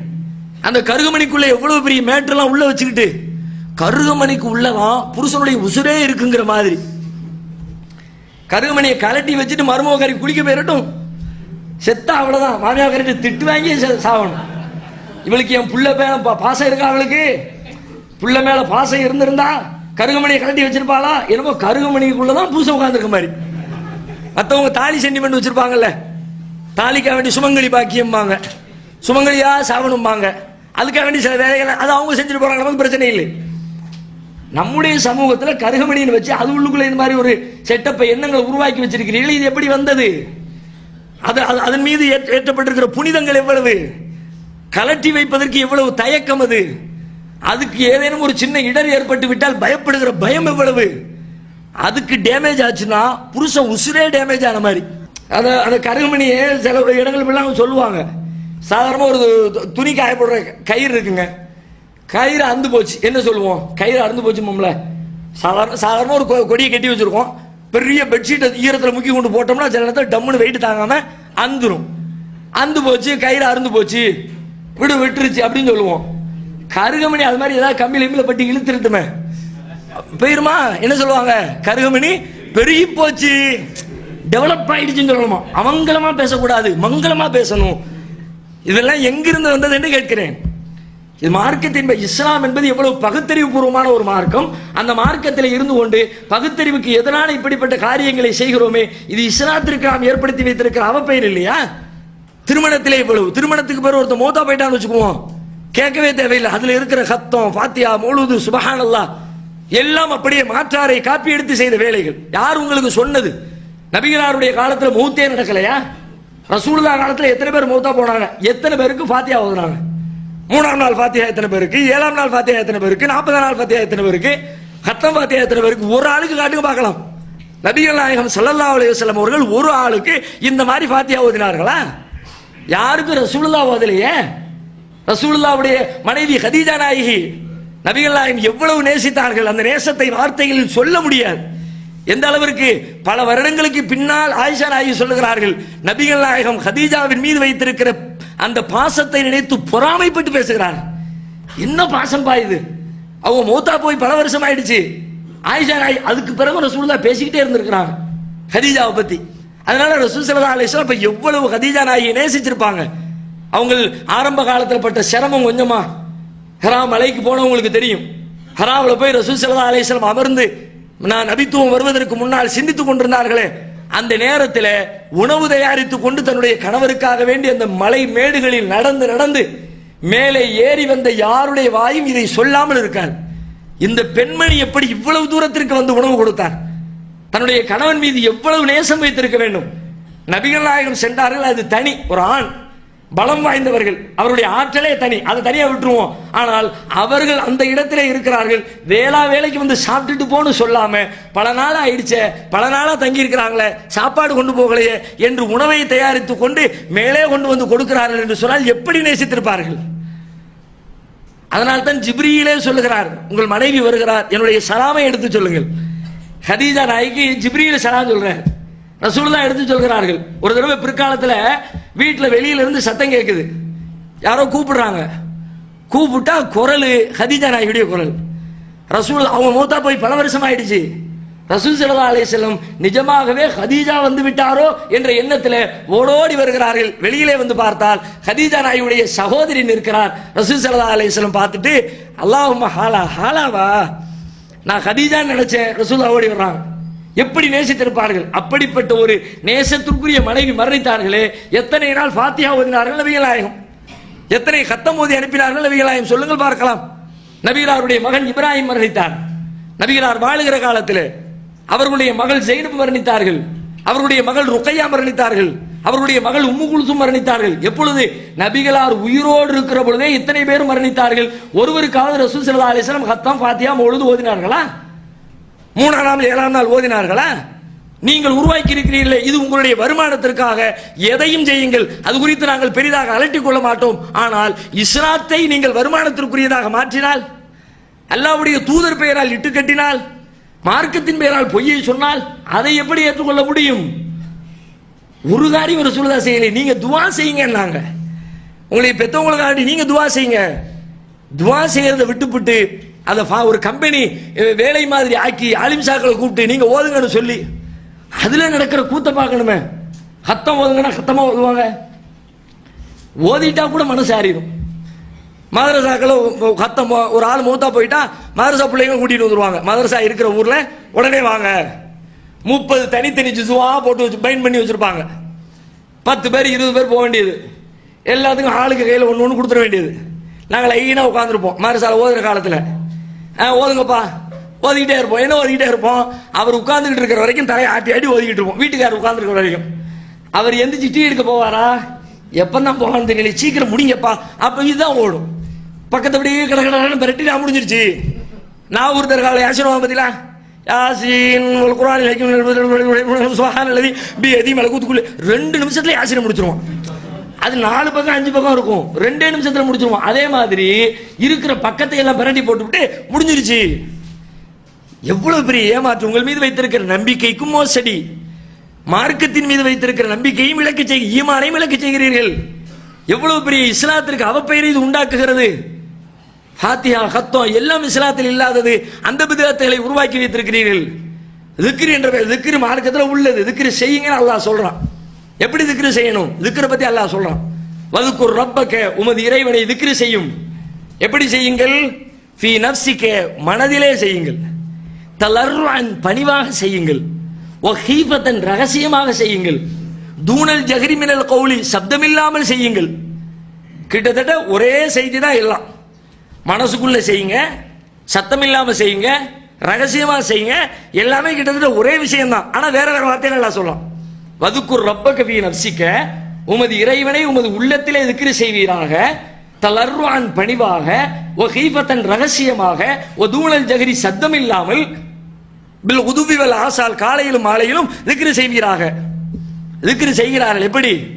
பல ஊர்களில் இந்த ஷாதிலியா தரீகா, காதிரியா தரீகா, திக்ர் என்ற பெயரால் திக்ர் மஜ்லிஸ் ஹல்கா. நான் படிச்ச மாதிரி ஷாதிலியா தரீகா. வார வாரம் வியாழக்கிழமை கூடி நின்று ஹல்கா போட்டுற வேண்டியது. லைனா மாணவர்கள் எல்லாம் கையை பிடிச்சுக்குவோம். அதற்கும் கையை பிடிச்சுக்குவார். எல்லாரும் ஒருத்தர் ஒருத்தர் ஒருத்தர் கையில பிடிச்சி ரவுண்டா நின்றுக்கிட்டு அதற்கு திக்ர ஆரம்பிச்சு வைப்பார். எப்படி? முதல்ல நடுவு நின்றுக்கிட்டு அல்லாஹ் அப்படியே ரொம்ப ரம்மியமான வார்த்தைகளை சொல்வார். அல்லாஹ், அப்படியே கைகளை மேல தூக்கி கீழே போடும். அல்லாஹ், அடுத்து கொஞ்சம் ஸ்பீடு போடும். அல்லாஹ் அல்லாஹ் அல்லாஹ் அல்லாஹ் அல்லாஹ் அல்லாஹ் அல்லாஹ். கடைசி முடிவு எப்படி இருக்கும்? ஆ அப்படின்னு முடிப்பார். என்ன அதுக்கு இது? அதுவும் புதுசா வந்தவங்களா இருக்கானே, ஐயோ நாங்க சிரிப்பை கட்டுப்படுத்துறதுக்குள்ள நங்கு நங்குன்னு மண்டையில கொட்டு வாங்கணும். ஏன்னா வந்தவொடனே குதிக்கிற குதியை பார்த்தோம்னா புதுசா வந்து மனசால ஜாயின் பண்ணவன் சிரிக்கத்தான் செய்வான். கண்ணை பொத்திக்குவான். அல்லாஹ் குர்ஆன்ல சொல்றான். அல்லாஹ்வுடைய பெயரை பத்தி சொல்லும் பொழுது குலிது அல்லாஹ், அல்லாஹ் என்று சொல்லுங்கள், அல்லாஹ் என்று அழையுங்கள். அபிது ரஹ்மான், ரஹ்மான் என்று அழையுங்கள். ஐயம்மா ததுஉ ஃபலஹுல் அஸ்மாஉல் ஹுஸ்னா, எப்படி அழைத்தாலும் அவனுக்கு அழகிய திருநாமங்கள் இருக்கிறது, அதை சொல்லி அழையுங்கள். அல்லாஹ்வுடைய பெயரை அப்படி கண்ணியமா கம்பீரமா சொல்ல வேண்டியதை அல்லாஹ்வையே கூறு போட்டு கேட்டா அதுக்கு தத்துவம் வேற. ஏங்க அல்லாஹ்ங்கிறது ஆகுங்கிறிய அகுங்கிறிய என்ன அப்படின்னா, அல்லாஹ்னு சொல்றதுக்கு ரொம்ப டைம் எடுக்கலாம். ஆமா, 2.5 மணி நேரம் ஆகும் அல்லாஹ்னு சொல்றதுக்கு. அல்லாஹ்னு சொல்றதுக்கு ரொம்ப லாங் டைம் ஆகுது. அந்த நேரத்துக்குள்ள நிறைய திக்ரு செய்யறதுக்கு என்ன வழின்னு யோசிச்சோம். அதனால தான் முதல் எழுத்தையும் கடைசி எழுத்தையும் அப்படி ஜாயின் பண்ணி இடையில இருக்கிறத வெட்டி விட்டா அக் அப்படின்னு முடிச்சோம்னா அக் அக் அக் அல்லாஹ்னு சொல்றதை விட 4 தடவை அகு சொல்லிடலாம் பாருங்க. உங்க பேரை சொன்னா ஒத்துக்குவீங்களா? உங்க பேர் அப்துல் ரஹ்மான் இருக்குது, ஒத்துக்கீங்களா? அண்ணு அண்ணு அண்ணு அண்ணு இப்ராஹிம் இம் இம் இம் ஒத்துக்கீங்களா? உங்க பேருக்கு உங்களுக்கு கோபம் வருமா? படைச்ச ரப்புல் ஆலமீனுடைய பேரை சொன்ன அவனுக்கு கோபம் வராதா? அழகான திருநாமங்களுக்கு சொந்தக்காரன் இப்படி அசிங்கப்படுத்துறீங்கள, இது யாரு சொன்னது? எங்கிருந்து கற்றீர்கள்? இஸ்லாத்தின் பெயரால் சொல்லப்பட்ட பொய் இல்லையா? இதை மாற்றார் பார்த்தால் இஸ்லாம் குறித்து என்ன நினைப்பார்கள்? மற்றவர்கள் எப்படி சடங்கு சம்பிரதாயங்களை செய்கிறார்களோ அப்படித்தான் முஸ்லீம்களும் செய்து கொண்டிருக்கிறார்கள் என்ற முடிவை தவிர வேறு என்ன முடிவுக்கு வருவார்கள்? திக்ர் என்ற பெயரால் நடக்கிற அனாச்சாரங்கள். இன்னொரு பக்கம் பார்த்தால் இருட்டு திக்ர். அது என்ன பண்ணுறது? எல்லாம் லைட்டு கிட்டு எல்லாத்தையும் அணைச்சு வச்சு உள்ளுக்குள்ள மைதாமாவை பரப்பி வச்சு அங்க நின்று செய்யறான். எதுக்குடான்னு கேட்டா, முஹிதீன் அப்துல் காதிர் ஜீலானி ஹாலிராவார்கள். அவர்கள் வருவார். முஹிதீன் அப்துல் காதிர் ஜீலானி, இவங்க அப்துல் காதிர் ஜீலானின்னு திக்ர் பண்ணனா அவர் வந்துருவாரு. எப்படி வருவார்? அவர் எங்க வந்தார்? வர்றவர் ஏன் இருட்டுக்குள்ள வராரு? லைட்டை போட்டு காட்டு. லைட் வெளிச்சத்துல வந்தா தானே நல்லா இருக்கும். இருட்டுல கூட தட்டு தடுமாறி இடம் தெரியாம முட்டிடுவாரு, மோதிடுவாரு. லைட்டை போட்டு பாத்துருவோம். இருட்டுக்குள்ள அப்படியே செஞ்சுக்கிட்டே இருக்கும்போது இடையில ஒருத்தன் பூந்து என்ன பண்ணிடுவோம்னா கால் தடத்தை பறிச்சு வச்சுட்டு வந்துருவோம். எதுக்கு? இருட்டு தெரியல. உடனே எல்லாம் லைட்டை போட்ட உடனே கால் தடம் இருக்குமா? அப்துல் காதிர் ஜிலானி வந்துட்டாங்க. டெஸ்டுக்கு விடுவோம். இதை ஒருத்தவங்க உங்களை எல்லாம் மார்க்கத்தின் பெயரால் விவாதிக்க அழைத்தால் அல்லாஹ் சொல்கிறான், உதுஉ இலா சபீலி ரப்பிக், உமது இறைவனின் பாதையின் பக்கம் அழைப்பீராக, பில் ஹிக்மா, மதிநுட்பத்தோடு, வல் மௌஇதத்தில் ஹசனா, அழகிய உபதேசத்தோடு வஜாதில்ஹும் பில்லதி ஹிய அஹ்சன், அழகிய முறையில் அவர்களோடு விவாதம் செய்யுங்க. போய் மாற்றார்களோடு இதையெல்லாம் சொல்லி மற்றவங்களோட விவாதம் செஞ்சு இஸ்லாத்துக்கு கூட்டிட்டு வாங்க, வந்துருவாங்க. எல்லாரும் காரி துப்புவார்கள். இஸ்லாத்தினுடைய அந்த அழகிய பெயரையே அசிங்கப்படுத்துகிற காரியங்களை இஸ்லாத்தின் பெயரால் செய்கிறீர்களே. நீங்க இஸ்லாத்துக்கு அதுக்கு சம்பந்தம் இல்லைன்னு சொல்லிட்டு போங்க, நாங்க கண்டுக்க மாட்டோம். ரசூலுல்லாஹ்வின் பெயரால், அல்லாஹ்வின் பெயரால் அல்லாஹ் சொல்லுகிறான், ஒமன் அவ்லமு மிம்மன் இஃப்தரா அலல்லாஹி கதிபன், அல்லாஹ்வின் மீது பொய்யை இட்டு கட்டுகிறவனை விட மிகப்பெரிய அநியாயக்காரன் எவன் இருக்கிறான்? இதெல்லாம் அல்லாஹ்வின் மீது சொல்லப்பட்ட பொய்கள் தானே, அல்லாஹ்வுடைய மார்க்கத்தின் மீது சொல்லப்பட்ட பொய்கள் தானே. யோசித்து பாருங்கள். இது மாதிரி திக்ர் என்ற பெயரால் அனாச்சாரம், தொழுகை இபாதத்து, தொழுகையில செய்து வைத்திருக்கிற அனாச்சாரங்கள் கொஞ்சமா? ரமலான்ல கேட்கவே தேவையில்லை. ரமலான்ல தான் எல்லாத்துக்குமே ஈமான் பொங்கி வழியும். ரமலான் மாசம் வந்துருச்சுன்னா பள்ளியாசெல்லாம் நிறையுது இல்ல, ஒரு வகையில் அல்லாஹ் செய்யற ஒரு நல்ல ஏற்பாடு, அதை விட்டுருவோம். தொழுகைக்கு வேண்டி வருகிறார்கள், இந்த தொழுகை எப்படி பாழாக்குகிறீர்கள்? அதுக்குன்னு நீங்களா செஞ்சு வச்சுக்கிட்ட ஏற்பாட்டுனால தொழுகையில ரமலான்ல இரவு தொழுகையில ஹத்தம் முடிக்கணும், 1வது நாள்ல ஆரம்பிச்சு 27வது நாள்ல குர்ஆனை முடிக்கணும்னு நீங்களா ஒன்னு ஏற்பாடு பண்ணி, ரசூல் ஸல்லல்லாஹு அலைஹி வஸல்லம் அவங்களுடைய வாழ்நாள்ல ஒரே ஒரு தடவை கூட ரமலானில் இன்று இருக்கின்ற அடிப்படையில் முழுமையான குர்ஆனை ஓதி தொழுததில்லை. ஏன்னா ரசூல் ஸல்லல்லாஹு அலைஹி வஸல்லம் மௌத்தா போனது ரபியுல் அவ்வல்ல. கடைசி ரமலானுக்கும் அதுக்கும் இடையில எத்தனை மாசம் இருக்குது?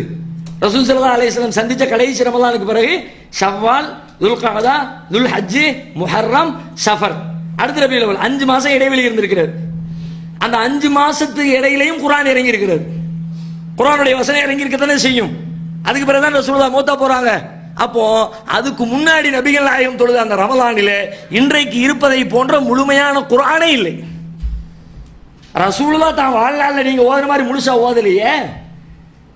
அதுக்குன்னு நீங்க இவங்க அதுக்குன்னு ஆட்களை இறக்குமதி பண்ணி அவங்க தான் பண்ணி நின்று ஓதணும், அதிக நேரம் நின்று தொழுகணும், அதெல்லாம் குறை சொல்லல. அது தேவையானது, அது நன்மை. மன்காம ரமலான ஈமானம் வஹத்தி சாபன் உஃபிர லஹு மா தகத்தம். யார் ரமலானுடைய இரவுகளில் நன்மையை எதிர்பார்த்து நின்று வணங்குகிறாரோ அவருடைய முந்தைய பாவங்கள் மன்னிக்கப்படும். நபிகளார் சொன்னார்கள், ஹதீஸ்ல இருக்கிறது, செய்ய வேண்டாம், அதை மறுக்கல. ஆனா நீங்க நின்று வணங்குவதற்கு செய்கிற வழிபாடு எப்படி இருக்கிறது? தொழுகை என்பது அல்லாஹ்விற்கு முன்னால் இருக்கிற ஒரு இடம். இதா காம அஹதுக்கும் இல ஸலா, உங்களில் ஒருவர் தொழுகைக்கு நின்றால் ஃபைன்னஹு யுனாஜி ரப்பஹு, அவர் தனது இறைவனோடு பேசுகிறார் என்றார்கள். அல்லாஹ்வோடு பேசுகிற பொழுது எவ்வளவு கண்ணியம், எவ்வளவு கம்பீரம், எவ்வளவு கட்டுப்பாடு, எப்படி இருக்க வேண்டும். அதுக்காகத்தான் அல்லாஹ் என்னவெல்லாம் சொல்றான், ஹுது ஜீனத்தக்கும் இன்த குல்லி மஸ்ஜித், உங்களுடைய தொழுமிடங்களில் அதை நீங்கள் அலங்கரித்துக் கொள்ளுங்கள். தொழுகிற இடத்துக்கு அதுக்கு தகுந்த மாதிரி அழகான செட்டப்ல வாங்க. சும்மா பாக்குறதுக்கு பங்குறையா அழுக்கு சே ட்ரெஸ் போட்டுக்கிட்டு அப்படியெல்லாம் வராதீங்க, கம்பீரமா வாங்க, ஓடி வராதீங்க, நடந்து வாங்க. இப்படி எல்லாம் ரசூலுல்லாஹ் தொழுகைக்கு எவ்வளவு செய்திகளை ஆர்வம் ஊட்டுறாங்களே. இவர் தொழுகையில நின்று ரமலான்ல இரவு தொழுகை தொலை வைக்கிறாரு. ஹாஃபில் எப்படி தொலை வைப்பாரு? அதுல ஓதுற குர்ஆன் வசனங்கள் குர்ஆனா ஓதுறாரு. தக்பீர் கட்டுனா எக்ஸ்பிரஸ் சூப்பர் ஃபாஸ்ட் எல்லாம் பிச்சை எடுக்கணும் நம்ம ஹாஃபிஸாக்கள்ட்ட. பட பட பட பட பட பட அதை தான் பெரும்பாலானவர்கள் ரசிக்கவும் செய்கிறார்கள். நான் இப்படி சுன்னத் ஜமாத் பள்ளிவாசல்களில் தொழுகை நடத்தி கொண்டிருந்த நேரத்தில் மற்ற பள்ளியாச இமாமை எல்லாம் ஓவர் டேக் பண்ணி நம்ம பள்ளியாசலுக்கு கூட்டத்தை கொண்டு வந்து சேர்த்துருவேன். எப்படி ஓதுற ஸ்பீட் அப்படி. நீங்க 8 ரக்காத்து 11 ரக்காத்து தொழுவுறதுக்கு 1 மணி நேரம் தொழுவுறீங்க, 20 ரக்காத்தை 3/4 மணி நேரத்தில் முடிப்போம். அதுவும் எப்படி? ஒரு ஜுசு 1.25 ஜுசு ஓதி எப்படி இருக்கும் பாத்துக்கங்க. அல்ஹம்துலில்லாஹ் ஆரம்பிச்சா மூச்சு வளர்ந்தா இல்லைன்னு தானே மூச்சு விடுவோம். அல்ஹம்துலில்லாஹ் அதுவும் சின்ன கேப் தான். தக்பீர் கட்டுன உடனே அல்லாஹ் அக்பர் அல்ஹம்துலில்லாஹ், அல்லாஹ் அக்பர் அல்ஹம்துலில்லாஹ், அல்லாஹ் அக்பர் அல்ஹம்துலில்லாஹ். எப்படி அல்லாஹ் அக்பருக்கும் அல்ஹம்துலில்லாஹ் இடையில துவா இருக்குல்ல, அதெல்லாம் கிடையாது. இரவு தொழுகை அது தனி. அல்லாஹ் அக்பர் அல்ஹம்துலில்லாஹ் பில் ஆலமீன். ருக்குக்கு போவார், ருக்குக்கு போயிட்டு எந்திப்பார், சமியல்லாஹு லிமன் ஹமிதா, அல்லாஹு அக்பர். போய் தொழுது பாருங்களேன். மிகைப்படுத்தப்பட்டது நீங்க நினைக்கிறீங்களா? நான் அப்படித்தானே தொலை வச்சேன், என் ஃப்ரெண்ட்ஸ் பூரா அப்படித்தானே இன்னைக்கு வரைக்கும் தொலை வச்சுக்கிட்டு இருக்கிறான். சமியல்லாஹு லிமன் ஹமிதாவுக்கு இடையில ரப்பனா லக்கல் ஹம்து இல்லையா, அல்லாஹும்ம ரப்பனா வலக்கல் ஹம்து இல்லையா, ரசூலுல்லாஹ் சொல்லி தந்த துவா இல்லையா? அப்படியே எந்திக்க வேண்டியது, அப்படியே அல்லாஹ் அக்பர் போக வேண்டியது. மல மல மல மலன் குனிஞ்சு நிமிர்ந்து 3/4 மணி நேரத்தில் 20 ரக்காத்துகளை 1.25 ஜுசுவை ஓதி தொழ வேண்டும் என்றால் அந்த தொழுகை எப்படி இருக்கும்? நபிகளாருடைய தொழுகை குறித்து என்ன சொல்லப்படுகிறது? அந்த தொழுகையின் நீளத்தையும் அழகையும் கேட்காதீர்கள் என்கிறார்கள் ஆயிஷா நாயகி. அவ்வளவு அழகாக நின்று வணங்குவார்கள். ஆனால் நம்முடைய இரவு தொழுகை என்பது விளையாட்டாக கேலிக்கூத்தாக மாற்றப்பட்டிருக்கிறதே. இது மார்க்கத்தில் உள்ளதா? இப்படி செய்யலாமா? இபாதத்துகளை வீணடிக்கலாமா?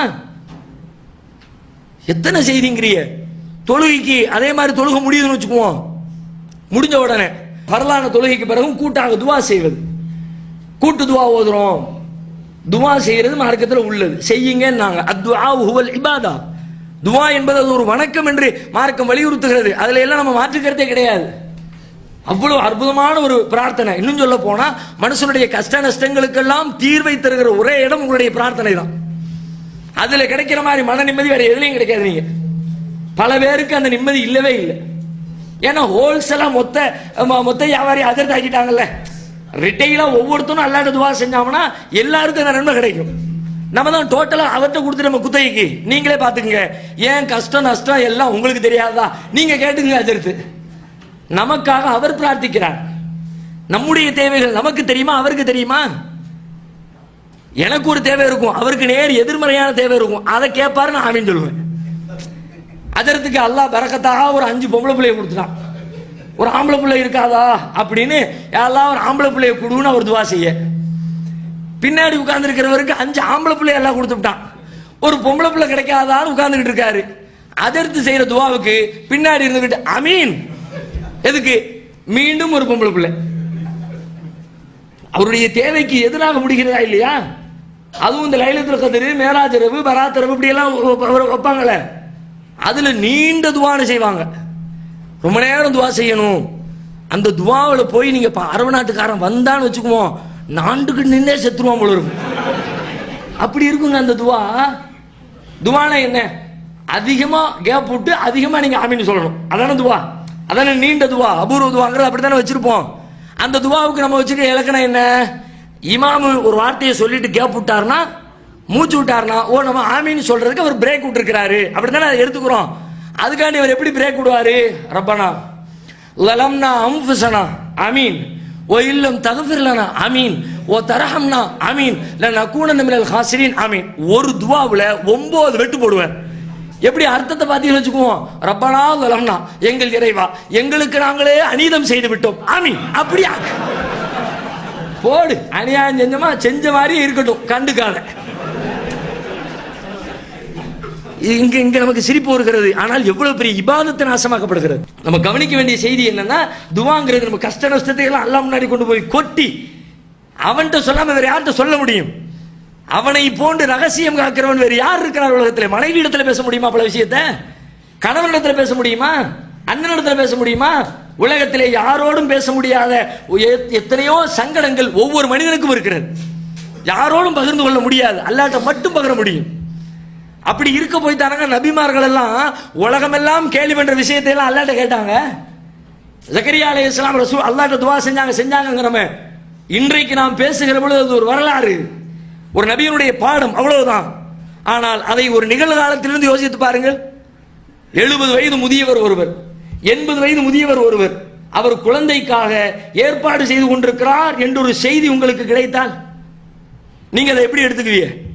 கல்யாணம் முடிஞ்சு 5 வருஷம் ஆச்சு, பிள்ளைக்காக வேண்டி ட்ரை பண்ணாரு, குழந்தை இல்லை, ஹாஸ்பிட்டலில் போய் மருத்துவம் பார்த்தாரு. எப்போ பார்த்தாலும் ஆஸ்பத்திரி வீடுமா இருக்கிறாரு, யாரும் குறை சொல்ல மாட்டோம். சரிங்க பாருங்க, நல்ல மருத்துவம் பாருங்க.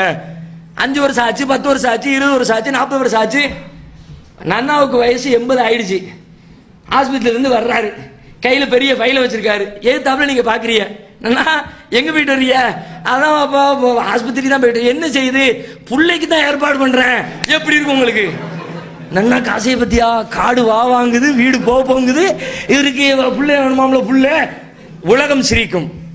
ரப்புல் ஆலமீன் ஜக்கரியா நபி சொன்னாங்களே, யா அல்லாஹ் ரப்பி இன்னி வஹனல் ஆதுமு மின்னி, என் எலும்பெல்லாம் பலகீனம் அடைந்து விட்டது, என்னுடைய தலைமுடி நரைத்து விட்டது.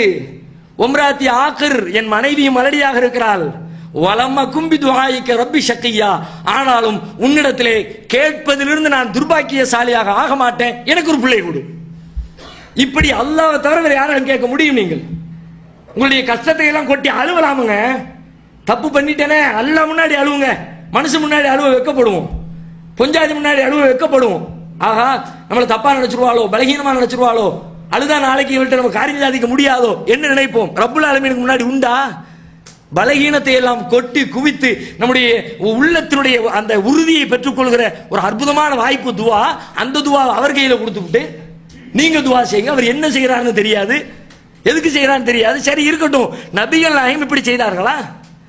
அல்லாஹ்வுடைய தூதருடைய வாழ்க்கையில இப்படி ஒரு துவாவுக்கு அங்கீகாரம் இருக்கிறதா? குர்ஆன் என்ன சொன்னது? உது ரப்பக்கும் தலர்ருஅம் வ குஃபியா, உங்கள் இறைவனிடத்தில் நீங்கள் பிரார்த்தனை செய்யுங்கள் ரகசியமாகவும் பணிவாகவும். பிரார்த்தனை ரகசியமா வச்சுக்க, உனக்கும் ரப்புக்கு மட்டும் இருக்கட்டும். எல்லாத்தையும் இப்ப மைக்கு போட்டு ஊருக்கெல்லாம் சொல்றீல, யார் கற்று தந்தது? மதுஹபின் பெயரால், மதுஹப் என்ற பெயரால் சேர்த்து வைத்திருக்கிற மொத்த தொகுப்புமே நபிகளார் மீது சொல்லப்பட்ட பொய் தானே. யூதர்கள் சொன்னார்கள், கிறிஸ்தவர்கள் சொன்னார்கள் என்று குர்ஆன் சொல்கிறத, அதைத்தான் இன்னைக்கு மதுஹப் சொல்லுது. ஃபவைலுல் லில்லதீன யக்துபூனல் கிதாப பிஐதீஹிம், தங்கள் கரங்களால் புத்தகத்தை எழுதி வைத்துக் கொண்டு யக்கூலூன ஹாதா ஹுவ மின் இன்தில்லாஹ், இது அல்லாஹ்விடமிருந்து வந்தது என்று சொல்கிறார்கள். அற்பமான பொருளாதாரத்திற்கு ஆசைப்பட்டு சொல்கிறார்கள். அவர்களுக்கு கேடுதான் அல்லாஹ் சொல்றானே. இது அப்படித்தானே? மதுஹப்ங்கிறது நீங்க உண்டாக்குறது தானே? அல்லாஹ் தந்ததா? ரசூலுல்லாஹ் தந்ததா? மதுஹப்ல சொல்லப்பட்டிருக்கிற ஒவ்வொரு செய்திகளை பார்த்தாலும் ஆச்சரியமா இருக்கும். ஒரு முஸ்லிம் எப்படி நம்புறான் இதை? அதுல சொல்லப்பட்டிருக்கிற செய்தி எல்லாமே அனாச்சாரமா, ஆபாசமா, அறிவுக்கு முரணா, இதுல சொல்லப்பட்டிருக்க அடிப்படையிலேயே நான் தொழுகிறேன், இதில் சொல்லப்பட்டிருக்கிற அடிப்படையிலேயே நான் நோன்பு வைக்கிறேன் என்று யோசித்தாலே ஆச்சரியம் வருகிற அளவிற்கு அத்தனை அறிவுக்கு எதிரானவற்றின் குவியலாக இருக்கிறது. அப்ப இப்படி சமூகத்திலே உருவாக்கப்பட்டிருக்கிற பிதஅத்துகள், மார்க்கத்தின் பெயரால் உருவாக்கப்பட்டிருக்கிற புதிய காரியங்கள் அனைத்துமே நபிகள் நாயகத்தின் மீது சொல்லப்படுகிற பொய்யின் ஒரு வகையாக அமைந்திருக்கிறது. எனவே பொய்களில் மிக பெரும் பொய்யாக இருக்கிற இந்த பொய்யை விட்டு நாம் விலகிக் கொள்ள வேண்டும். அல்லாஹ் ரப்பல் ஆலமீன் நம் அனைவருக்கும் அதற்குரிய நல்லருளை தந்தருள்வானாக. மற்ற விஷயங்களை இன்ஷா அல்லாஹ் நாளைக்கு பார்ப்போம். அல்லாஹ்